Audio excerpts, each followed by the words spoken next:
Good evening, everybody. And my name is Lincoln. I'm a recovering addict, and I'm here on the RAEL farm in Worcester. Just want to say hello to all the people that's connecting. So today's the 28th of April. And today, by the grace of God, I'm 18 months sober. It's my sobriety date. Thank you, everybody. Thank you. 18 months ago, I walked in the doors of RAEL. 18 months ago, my life turned around. 18 months ago, was not the same person that I am sitting here in front of you today. So I'm going to give you a little bit of my life story. I decided since it is my 18 months, I'll give you a little bit of my life story today. And I'm going to start from the very beginning, pretty much. I'm just going to give you a little bit of numbers to play around with a few numbers. Like I said, 18 months sober. My age is 37 years old. And I picked up my first drug at the age of 23. Not my first drug, sorry. My drug of choice at the age of 23. And for 14 years, I've been on that drug. Of that 14 years, I'd say approximately 13 years I've been in trying different means of recovery. I've been in NA. I've been to 2 other rehabs before, and so as long as I've been using is as long as I've been in recovery, basically. But I'm just gonna go a little bit further back, and to give you a little background as to where I come from. So I was born and raised in Mitchells Plain, born on the Cape Flats, surrounded by a lot of poverty, a lot of gangsterism, exposed to a lot of different things. And growing up, my childhood was okay. Even though I grew up under bad circumstances, I would call it, my childhood was pretty much okay. I was given everything I needed. Everything I needed for school, everything I needed for my basic so there was always a meal on the table. We never ever went hungry. I'm the youngest child of 3. I have an older brother and an older sister. My brother passed away at the age of 29, committed suicide. That's a story on its own, or a meeting on its own. And I have an older sister who's 5 years older than myself. So we moved out of Mitchells Plain. My parents moved out of Mitchells Plain, obviously because of the gangsterism, or not the gangsterism, sorry, just the environment was not a good environment to raise a child in. So we moved out. We moved into the southern suburbs, and that was to better our life, obviously. Went to a top school, matriculated, and after matric, I had different cliques, man. I had different cliques of which I would move around with. I had a clique that was church going, because I was very much involved in the youth, very much involved in church. I grew up in a religious home, so we went to church every Sunday. I sang in the choir, and I was involved in a lot of the youthly ministries. Not actively myself, but just I went to a lot of youth outings, did a lot of youth and choir stuff, and then I had my school friends that I associated with at school, and when I left matric, I had my work colleagues, and then I had my family. So I was always surrounded by a lot of people. I come from a big family. On my mother's side, I think there's something like 11 brothers and sisters. So I've got a lot of aunties, a lot of uncles, a lot of cousins, a lot of nephews, not a lot of nephews, a lot of offspring, and a lot of extended family. So when our family functions got together, it was quite big. And so with my school friends, church friends, and family members, I was always surrounded by people, and I found myself always, and it was positive people. And then obviously where I lived, in the area I lived in, I had my home friends, my friends that lived in the area with me. So with that, I never found myself to be easily influenced as such. And growing up through high school, I was never influenced to use drugs, even though there was a phase in my high school career when I first started to sniff glue.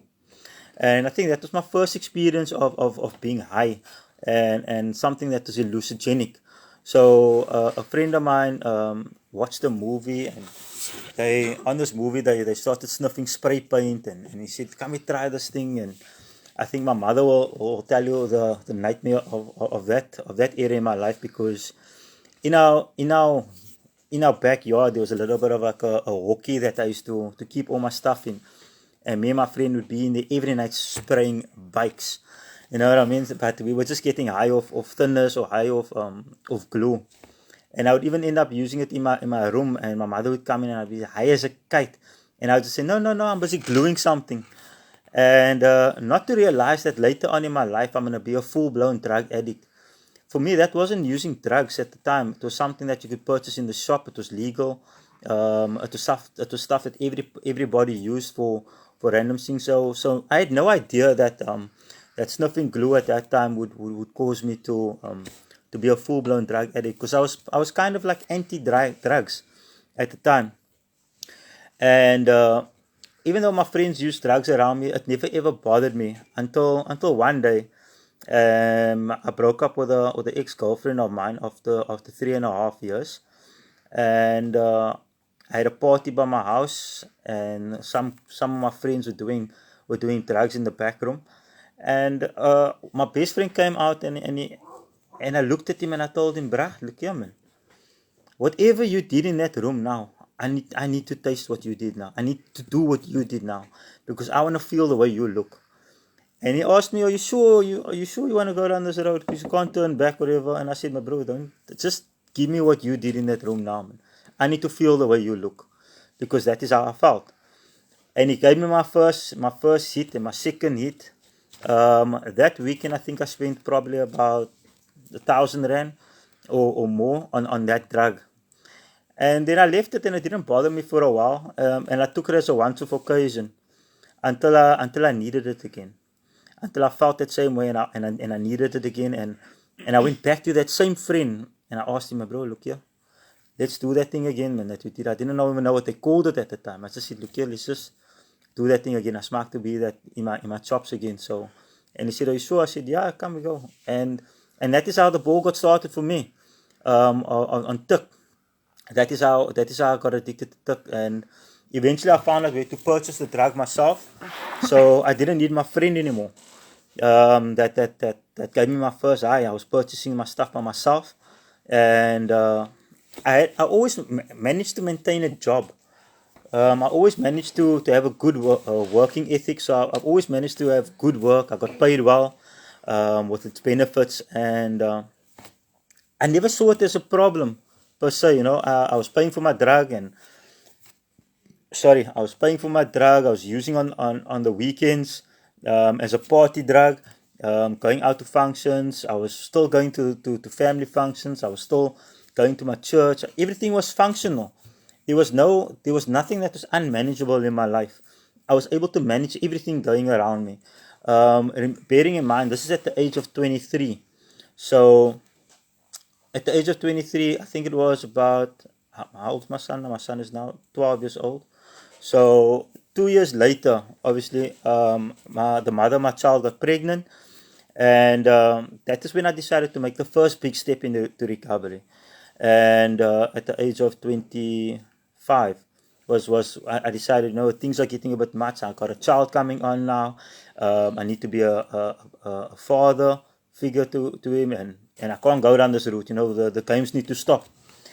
And I walked into recovery, went into my first rehab, and the part that I want to say now is obviously the part which I also want to send out to all the haters out there, man, the guys that left, and to tell them that this is why it's not going to work. Because when I went into my first rehab, I walked into the rehab, and my cousin was there. Cousin was a heroin addict at the time, and the two of us took over that rehab. Now, we never ever used drugs together, but we were family, and we decided, blood is thicker than water. Nobody's going to tell us anything. That if we smoke to have a meeting, we're going to have a meeting, man. if we don't smile to do sport, we're not going to do sports, because we were able to convince everybody in the rehab that that what we wanted to do, that is what we're going to have. When it came to games night, if we wanted to do karaoke, we sang karaoke. So in doing that, we learned absolutely nothing. We learned nothing from what was going on. We never paid attention, because we were on our vibe, family is thicker than water, or blood is thicker than water. Sorry. So with that all said, I left that rehab, and me and that cousin started using together, because like I said, we learned nothing. We were just there for a fun time. We took over the rehab. We did everything when we wanted to do it. Also being active in NA, this is also around about the same time when I started my recovery, like I said. So I was full blown active in NA, and in NA I was known as a serial relapser, because I would come into rehab, I would come into the NA meetings, I would be sober for 6 weeks, and then I'd pick up. I get the 60-day keyring. They would see me get the 60-day keyring. The next week, my hand is again up for 1 day clean. I come for a 3-month keyring. The next day, again up 1 day clean.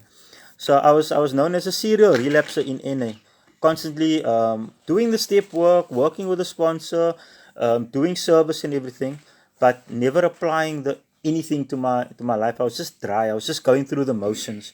I was just following what everybody is doing, but nothing clicked, man. Nothing clicked to me. Nothing. I wasn't able to live sober. I was able to put the drugs down. I was able to walk away from the drugs for a short period of time, but for some reason, nothing in my life changed. I never changed my friends. I never changed the places I went to. I never changed the lifestyle I was living. And later on, because I was always involved in I had my own crew that we used to roll around in the southern suburbs.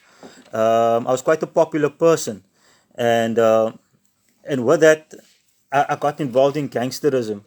Not to the sense that I would go out and murder and stuff like that, but when it came to the conkeling and the coupling and making money part of it, I was involved with the big dogs. And I'm not going to go down that route to say who I was involved in anything like that. But yeah, I had 2 very close encounters, death encounters. One with a axe incident, where I was held in a house, and I'm just going to give you 2 war stories. Held in a house, and I was robbed of the money that I had, and they were threatening me by swinging an axe at me. I managed to get away, got the police involved, got the money back from the person that tried to rob me. Another encounter was when I owed a merchant money, and a simple, I think it was a 60 rand that I owed the merchant. So for a 60 rand, they sent a trigger man to come fetch me, and they shot at me in the car. A tap on the window, tack, tack, tack, and they asked me to open the window, and poof, the gunshot went off, broke the window. I managed to get away, and that was the second time that God saved my life. I didn't look at it at that time. I looked at it as just the adrenaline was pumping, and it's I still got my drugs on me. I got away with it. The next day, I still started doing exactly the same thing. I never ever looked at my life as being in danger at any point. I never looked at the insanity part of it, to say that I'm involved in insane things, man. The life that I'm living is insane.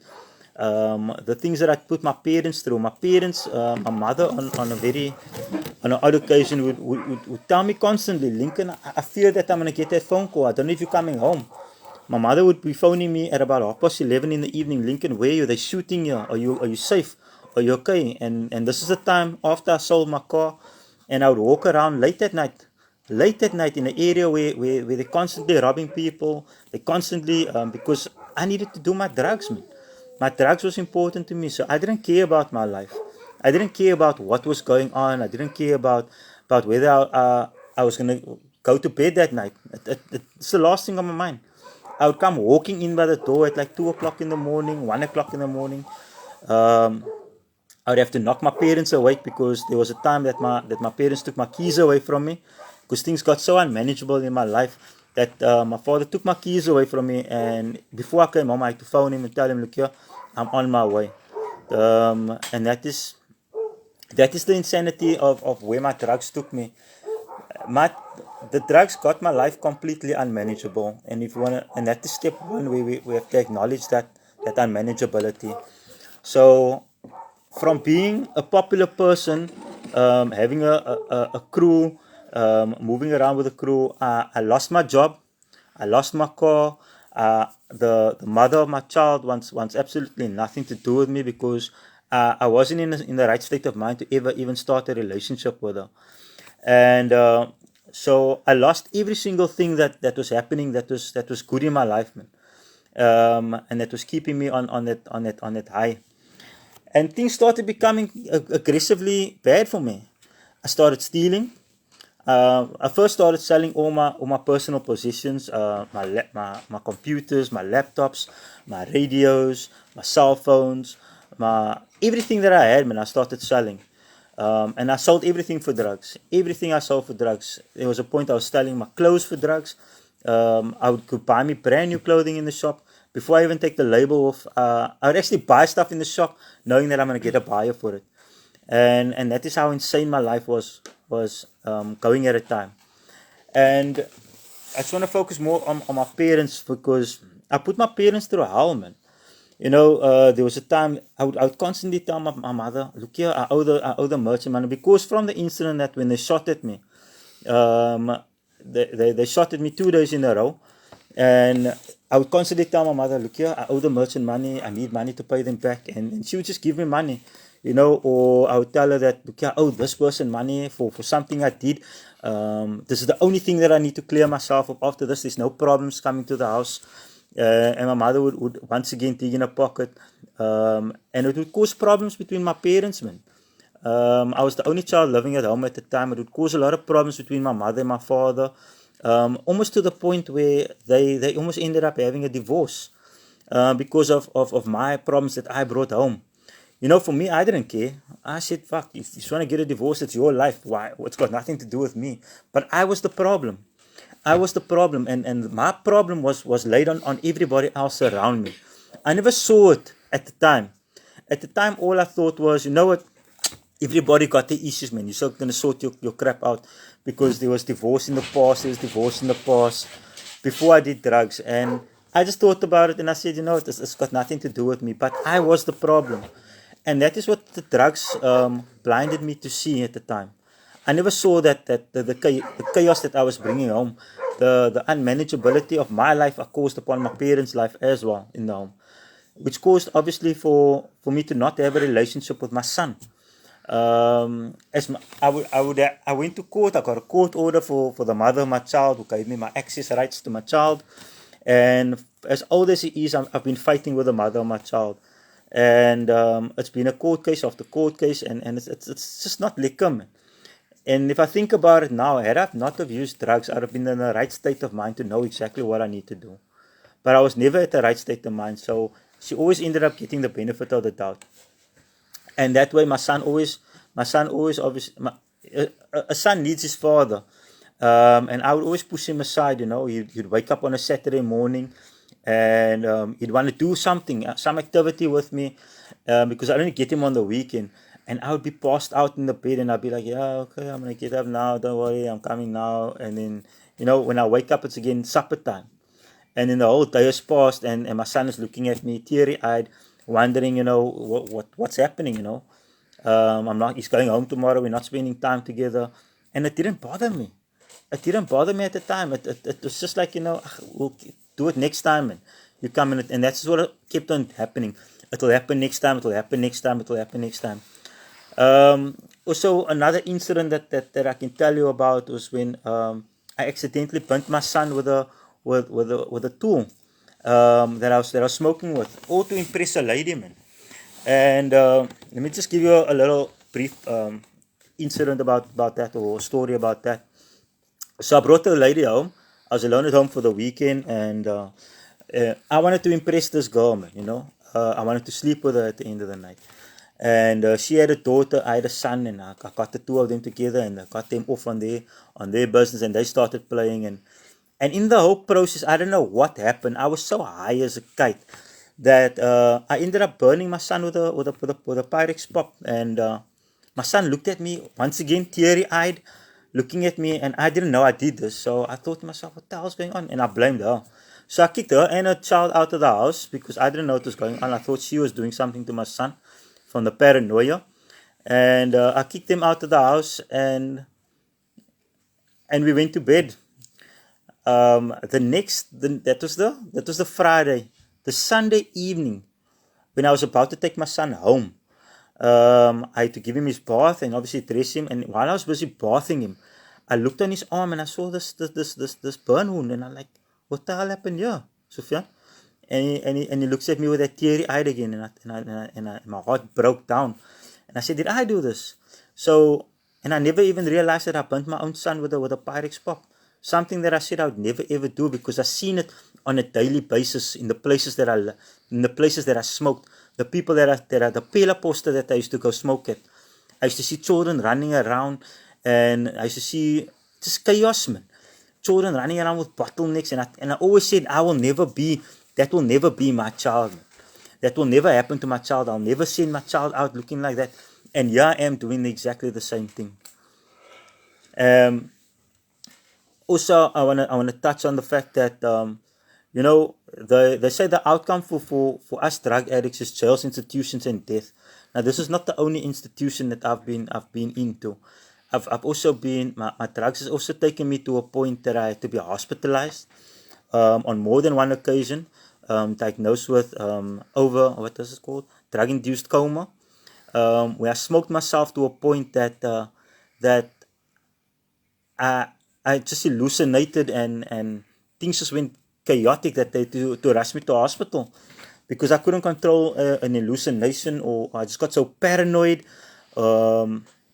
that on two separate occasions I was hospitalized for drug-induced coma. So from having everything and being, having everything going right in my life, the drugs took every single thing away from me. And like I said in the beginning, 18 months ago, I walked into recovery for the umpteenth time. I don't know. I've been to many rehabs. I've been on the farm 8 years ago. On the farm, 8 years ago on the farm, I stayed 8 months, left and stayed clean for 2.5 years. And I was baptized in that time, and I found God here, man. And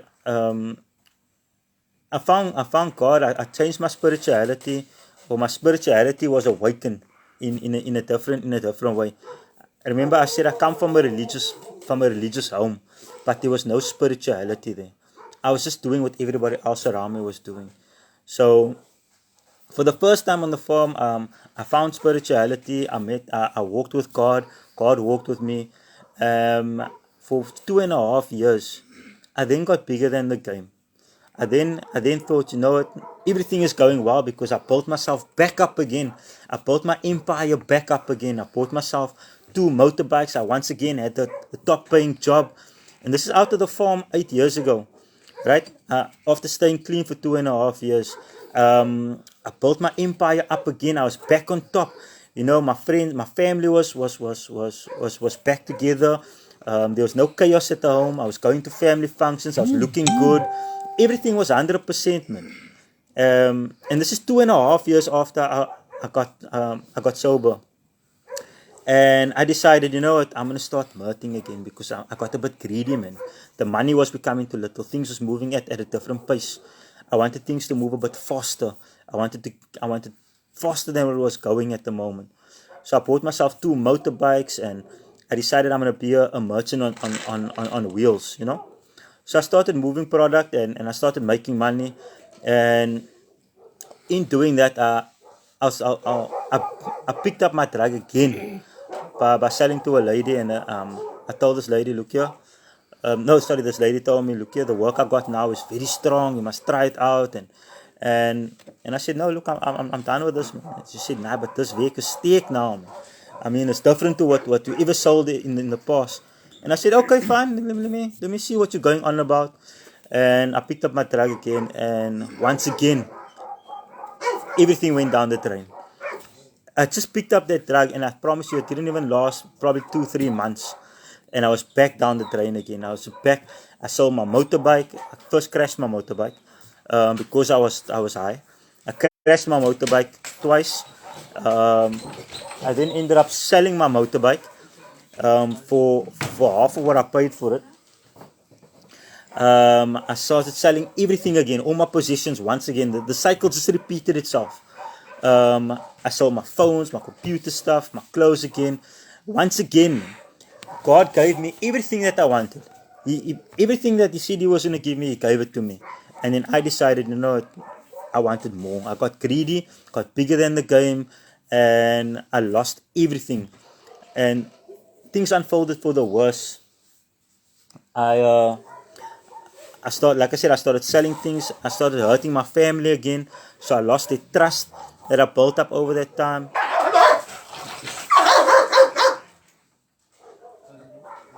So, sorry for that. So I lost the trust again. And 18 months ago, I was given the opportunity once again for recovery. And when I came into recovery this time around, I knew that I needed to make drastic changes to what was going on the first time, to how I took on my recovery the first time. I knew I had to, something didn't work for me previously. And I decided to surrender and accept right from the beginning. I decided to accept the fact that I'm going to be here for 2 years. And I surrendered to the fact that that my life is unmanageable. Things has gotten to a point where I've got nothing left. And I just decided, I'm gonna give this now my everything that I have, man, without looking back. Without looking back at my past, without looking back at regrets, without looking back and thinking, I could have, should have done this, or if I only did that. I just decided, the past is the past. So I forgave myself for everything that I did. I forgave myself to how I treated my family, and I decided to make a decision going forward and focus on what I needed to do. So I came to Mr. Hall. Mr. Hall told me, Lincoln, you're gonna be here for a long time. So first of all, take your time and shut up. Now this bell wasn't only for calling the kitchen people. It was also to keep me quiet, because in the meetings I used to talk a lot, man. I had a lot to say because I knew recovery. Remember, I come from 12 years of recovery. So I could preach recovery in the meetings. I could tell anybody anything at any time. So Mr. Hall would say that when my time's up to speak. And you know what that taught me in the 18 months that I've been here? It taught me that I need to keep quiet.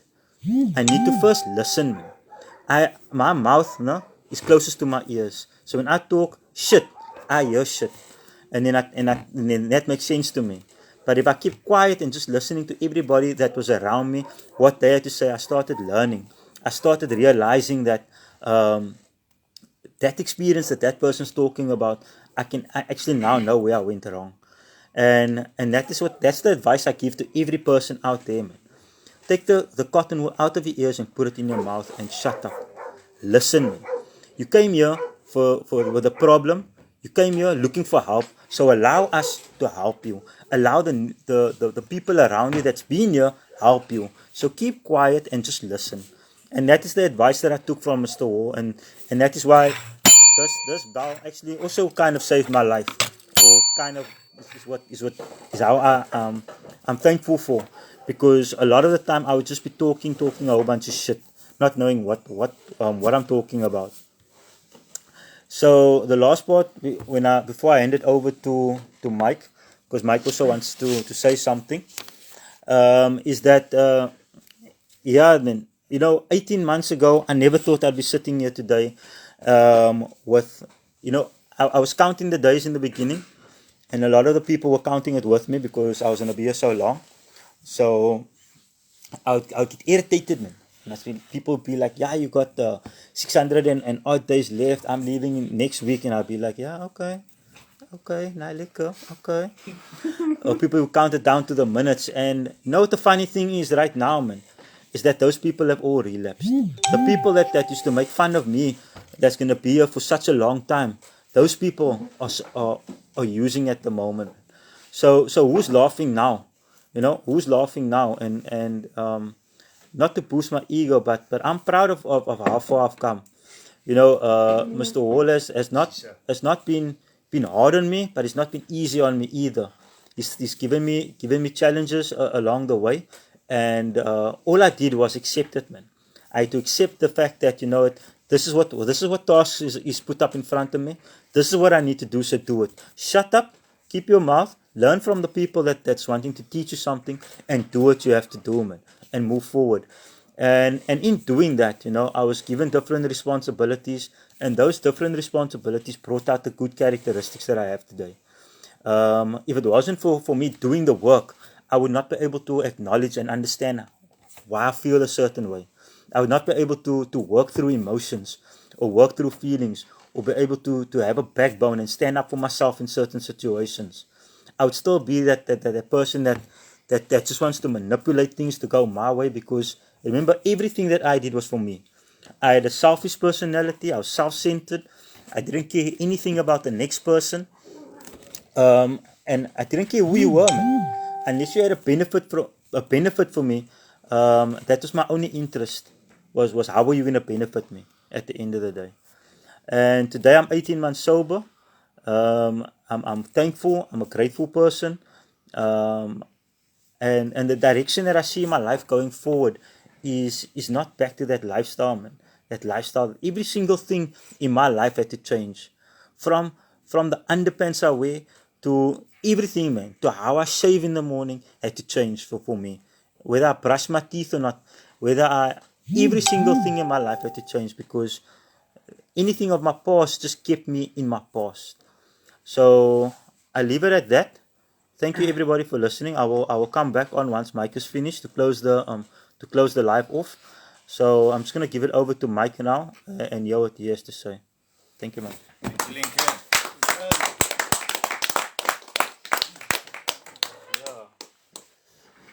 Thanks, Lincoln. That was very powerful. Good evening, all. I just wanted to speak tonight mainly about how Mr. Hall's helped me, how God has helped me, how my family has helped me throughout this last almost 10 months of sobriety that I've gone through, because it's a very strange time in my life. So let's just start off from the beginning, the first week where I was actually coming off, when I was still withdrawing. I was prayed a few weeks before that. I know that I have said this before, but this is a very big point in my life, and the big turning point, where I prayed and I said to God, can you please help me get out of this pattern? Can you please help me get out of this everyday constant suffering and begging to be able to get further, to be able to just get my fix so that I can stop struggling, so I can stop being in so much pain.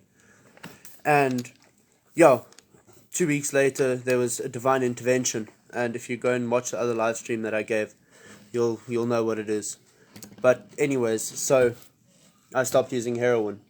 Then after that, there was a lot of upset between my family and myself. I mean, my mom told my stepfather, I'm from Knysna, my mom told my stepfather that I can go sleep under the train bridge for all she cares, and it's his choice whether he wants me home or not. And he took me in. So God gave my stepdad the heart to bring me back in. He came into my life when I was 5 years old. He was brought into my life for many reasons, but one of those reasons was to help me find my sobriety, to help me find recovery, to help me find myself. 15 years later, there he was, holding me every step of the way, being by my back. Exactly the same as God has been. Every single step of the way, he has been with me. He has been guiding me. Yes, I made a lot of mistakes in my life. I've made countless amounts of mistakes. I've hurt my parents beyond even being able to see what I have done to them, beyond their recognition that I am still me, And they've still always had my back, because they may not always like me, but they always love me.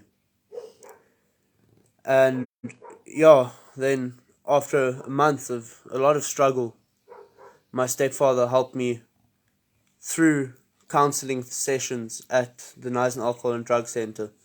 Helped me stay sober for a month before I even went into a rehabilitation center. Then I went to Serenity. While I was in Serenity, I was actually very unhappy. I really didn't want to be there. And I remember then, I still didn't even know who God was. I was slowly finding him. I was praying every now and then. But I was very selfish when I was praying. I'd never pray about anybody else. I'd only pray for myself. Most of the time was, please get me out of this rehab. And yeah, that prayer ended up being answered because 2 months later,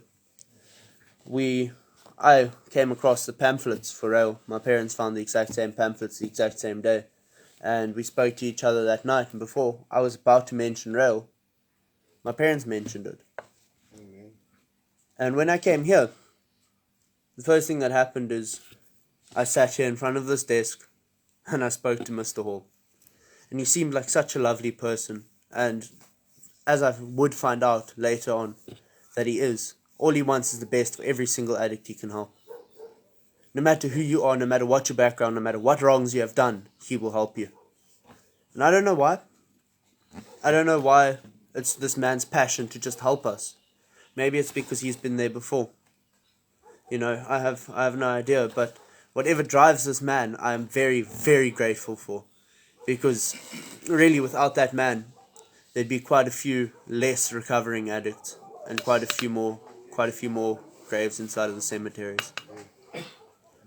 Like, you know, even just being here, there was a lot of days when I didn't want to be here. I remember one day specifically when I was sitting behind B2 on that side of the farm, the back of the farm, and I was packing rocks, and I looked down the gravel road and I was thinking to myself, you know, that really doesn't look that bad. It's only a 3-day walk to Neisner, you know. I'm sure I can make it, I just need to try. And then I remember speaking to this guy that was here, Cody. And Cody actually said to me, like, why do you feel this way? And I didn't have an answer for him. So I kind of came to realize that, you know, the reason that I'm feeling this way is most likely because the drugs are calling me. They want me back. Satan's trying to get a grip on me again because I've come into the light. Because it is going to be a never-ending battle between the light and the darkness for the rest of my life. And that's just how it's going to be. I have to fight for my sobriety. This is a war. I have won the battle today, but soon I will win the war. I was losing the battle. But through the power of God, and through my own willpower and the power of those God sent for me, sent into my path to guide me, I'm winning this battle now. But you see, the thing is that you're only winning the battle for now. Because you never know what the next day holds. You never know what the next hour holds. Not even the next 5 minutes. So you always have to be very vigilant with your recovery. You need to know. You need to know that you have to pay attention to every single thing that was going on around you, that is going on around you. Because, you know, like for myself, a 20-year-old heroin addict, I have a lot of time that I need to watch out for the rest of my life. I need to make sure that I do not turn and take that first drug. Sure. Whether it is weed, alcohol, whatever it is, that first drug will lead me back to where I was. Yes. I am an addict. And if you read the Who's an Addict in the NA book, one of the definitions of an addict is 1 is too many and 1,000 never enough. And that's exactly how I was. I always took everything overboard. And once I started working the step works, I realized, by step 4, I realized how much pain and hurt I had within my body, how much resentment I held, how guilty I felt for everything that I had done in my life. Because really and truly, I'd never actually taken a deep look at myself. I've never actually realized who I truly am, or who I truly was, should I say, because I am now a changed man. By the grace of God, I have been changed. When I realized all of the hurt I have caused, all of the pain to every single person around me, how my own family wanted to push me away, or did push me away, how I lost everything I had, how I pushed my friends away, I realized that I wasn't being guided, that I was walking into the road of evil. And when you're walking down a path of evil, you cannot sleep unless you do evil. It's as simple as that. I mean, right now, I've reached a point where I can be slightly humble within myself. I can't say that I am humble because, you know, you'll never know whether you truly are humble. Somebody else can point it out to you, but you can't say it for yourself because then obviously you're putting a label on yourself and you're not actually as humble as you think you are. Right. And when I found being humble within myself, I was able to honor the next person, to be disciplined, to be respectful towards the next person, you know. And that was actually a very difficult thing for me. Because throughout my life, I've never had respect for almost anybody. I've hardly even had respect for myself. I never respected my parents. They told me so many times to say, never take drugs. And what did I do? I took the drugs. Told me this is going to bring you low. For instance, don't go for that girl that I was with. But I did in any case. Even though they did warn me, I'd still go and do it. Why? Because I know better. I may have less life experience, but it's my life. I know better. And that was completely wrong. We cannot live on our thoughts and our will alone. We need to be guided by something. And for me, my guidance comes from God. He shows me the path that I need to walk, because He will show me the path of light, not the path of darkness. He will keep me in line. He will keep me sober. He will keep me happy, and He will give me all I need. But I need to be a follower of Him. I need to truly follow Him with all my heart and give all of who I am to Him. Because if I don't, then how could I be a follower of Him? How could I actually praise the Lord if I didn't feel the Lord is within me, or if the Lord loves me, you know? And God has helped me reach the point where I am today. For God has sent Mr. Hall here, and Mr. Hall has guided me. He has made me the man that I am. I stepped out of line. In the first 2 weeks I was here, I stepped out of line twice, and I almost got thrown off the farm both those times. But for some reason, Mr. Hall made the decision to not throw me out. And I don't know if it was the grace of God. I'm not certain what it was. But that night, Mr. Hall made the decision to not throw me off the farm. And quite frankly, that is the greatest decision that has ever been made to do with my life since the day I was born. Because since I've been here, I was here for 2 weeks then, now coming up on 6 months. And in those 6 months, I have grown more than I ever thought I could. I have done more than I ever thought I could. I've made myself, my family, and everybody around me more proud than I ever thought I would be able to. That's right, Mikey. Amen.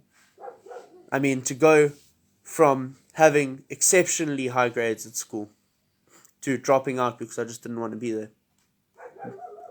To go to 4 different high schools because I just don't want to be in them anymore. Then to go to homeschooling. And then to stop homeschooling because I want to take drugs. I know better than everybody else. You know, a lot of stupidity there. And that's also the insanity of my addiction, that I thought that through my addiction I will be able to just do whatever I need to. The universe will provide and I'll just be there to take it. No, I'm not going to give anything, I'm just going to take. Because that's just how I thought it would work, you know. And the further I went into it, the more I realized that that's not how it works. When I ended up losing everything, selling every single item of clothing I had, selling, say, an Xbox my parents bought for me. No, Mom, I'm just going to take it for the weekend. I'll bring it back to you on Monday. I sold it.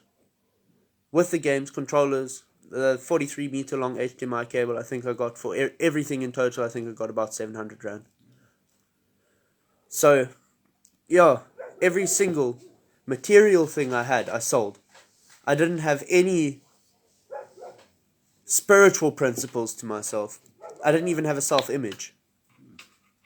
So, you know, when I look at myself then and I look at myself now, I can actually see the growth. When I look at, say, what I used to write about myself in, say, my step 10s, or at Serenity, it was just more writing down how you felt throughout your day. It wasn't going in depth about where you did wrong towards people, how you hurt others, where you lied to somebody, have you felt in touch with God today. It was none of that. So when I look at that compared to now, even when I look at the first step 10 I wrote when I got here compared to now, I can see a lot of growth, I can see a lot of change. I can feel the growth within myself. I can feel the change. Because when I first got here, I still thought that I was the best thing since sliced bread. I still thought that I can treat whoever I want, however I want, and I can just carry on with it because I'm the king of the world. Nobody can tell me otherwise. Then, after that, a while after that, God allowed me to see my father, who I hadn't seen in 4 years. Before that, I hadn't seen him my whole life. I think I saw him for maybe 5-10 minutes to get 500 Rand off of him so I could go to a trance party, because I didn't have enough money to buy my drugs for the party. And maybe 2-3 months ago, I sat down with him and I had my first conversation with him in my entire life. Yeah. Through Mr. Hall's live stream, my father saw me. He didn't even recognize me because he hadn't seen me in so long. He saw me, found out where I was, and arranged to come and see me on a visiting day. And since then, every single visiting day he has come to see me. And it's only through my father, my spiritual father, the father that has put me where I am, that has made me who I am, that I was able to get in touch with my earthly father again. No one else could have brought me to that place. Nobody else has the power to bring me to where I was. And nobody else has the power to bring me to my knees so that I can realize where I need to be. I just want to say, overall, I just want to thank Mr. Hall, AD, Angus, Lincoln, Auntie Leslie, for all of the effort, the hard work that they put in for all of us. Things that most of us don't even realize that they do. I don't even realize what they do. Most of the time, we don't even know about it. They just do it behind the scenes for us. Why? Because they love us and they want to see us thrive. They want to see us prosper. And I can see the hurt within them when that doesn't happen. You know, a lot of sad things can happen. A lot of things that are unplanned. A lot of things that you never think would happen. And really and truly, they just carry on guiding us. And really and truly, without them, we would honestly be nothing. Them, God, my parents, I would be nothing. The RAEL is guided by God. God guides Mr. Hall. Mr. Hall guides everybody in the leadership. Everybody in the leadership guides us. So therefore, God guides everybody on this farm.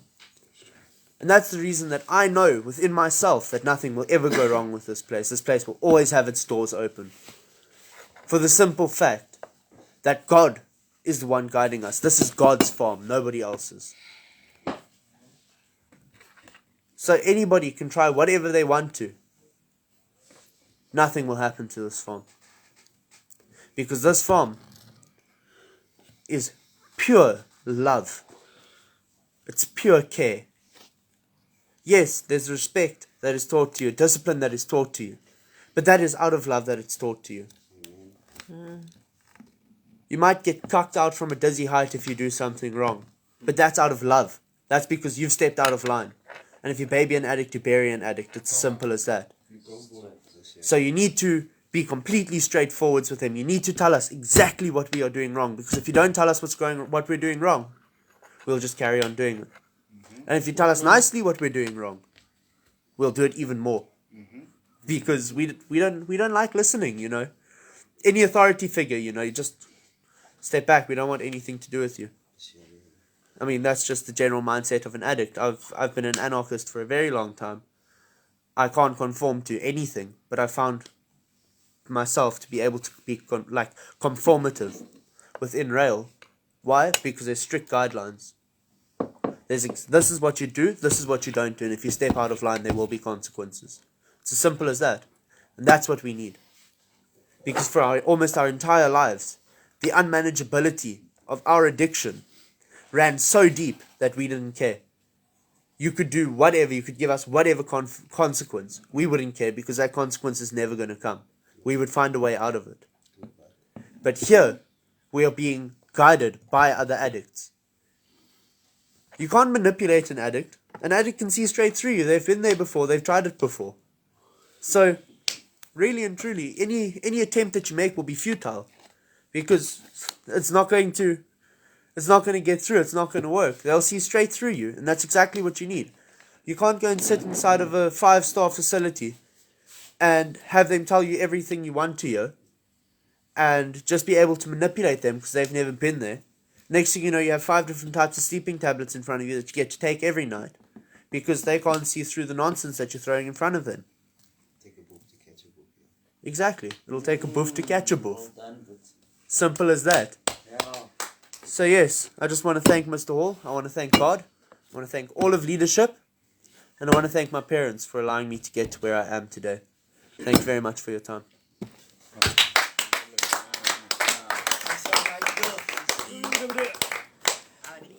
Yeah, thank you, Michael, for that. We're going to end the share now.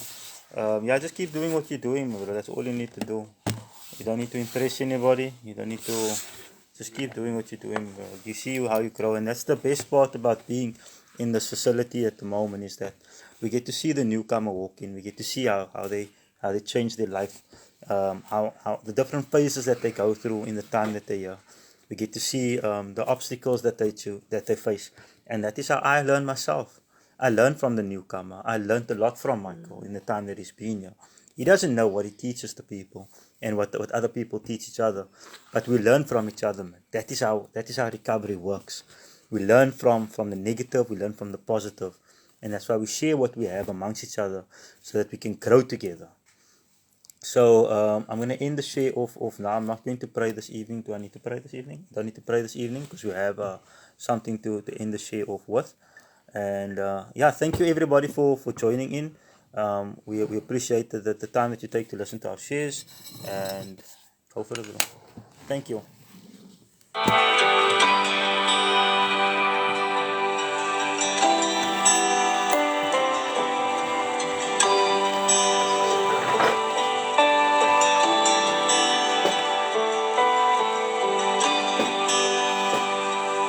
All these pieces broken and scattered, in mercy gathered, mended and whole, empty-handed but not forsaken. I've been set free. I've been set free. Amazing grace, how sweet the sound that saved a wretch like me. Ooh, I once was lost, but now I'm found. Was blind, but now I see. Oh, I can see now. Oh, I can see the love in your eyes. Laying yourself down, raising up the broken to life.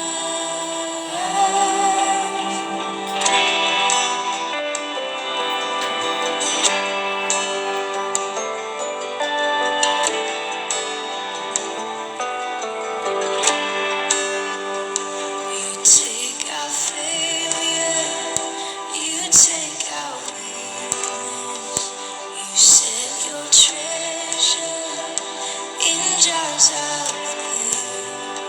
So take this heart, Lord, I'll be your vessel, the world to see your love in me. Oh, amazing grace, how sweet the sound that saved a wretch like me. I once was lost, but now I am found. Was blind, but now I see. Oh, I can see now. Oh, I can see the love in your eyes. Laying yourself down, raising up the broken to life.